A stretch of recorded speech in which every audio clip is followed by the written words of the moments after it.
Hi, my name is Delilah Lewis and I'm Elliott Lewis's mom. I'm here today to talk to you about Elliott's issues with heroin use.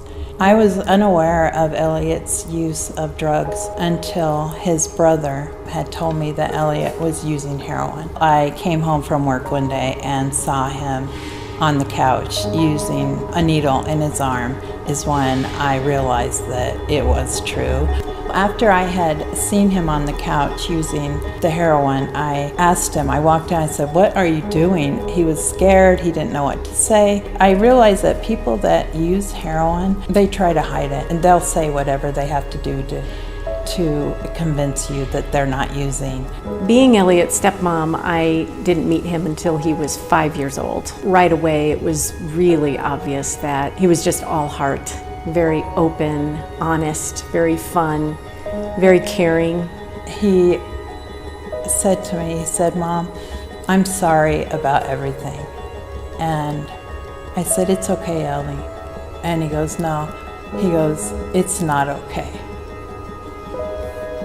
And I told him, I said, "I forgive you." I said, "I love you and I forgive you."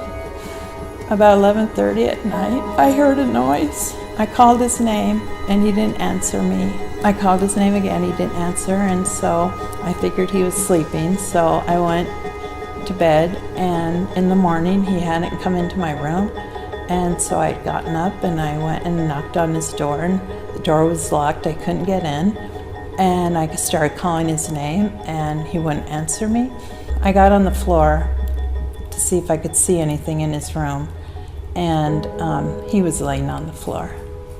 And at that time I knew he was dead. And the noise I'd heard the night before was him falling from shooting up.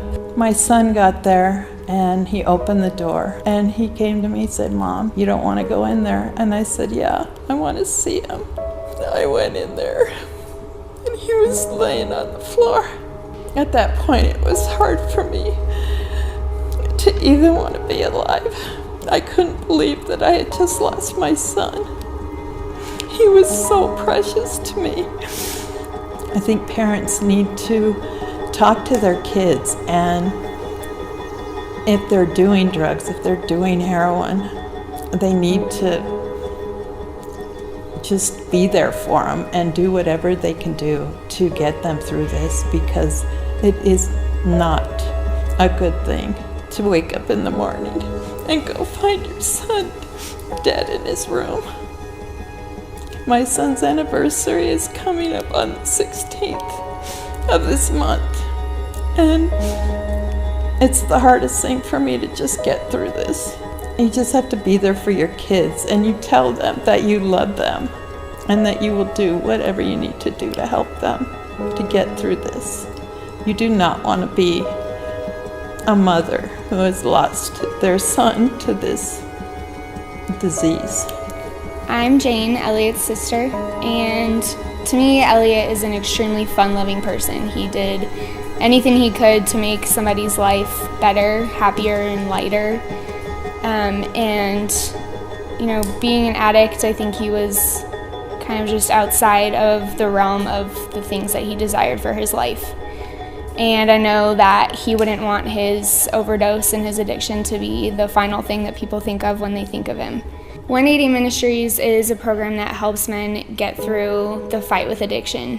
And for that reason, my family and Elliott's community just really want to come together and raise support for the ministry and help guys who are in the exact same position Elliott was in but don't have the resources to get through a program. If you feel led to give, this is an amazing way to honor Elliott and to recognize his name. And 180 Ministries is the best possible beneficiary of that.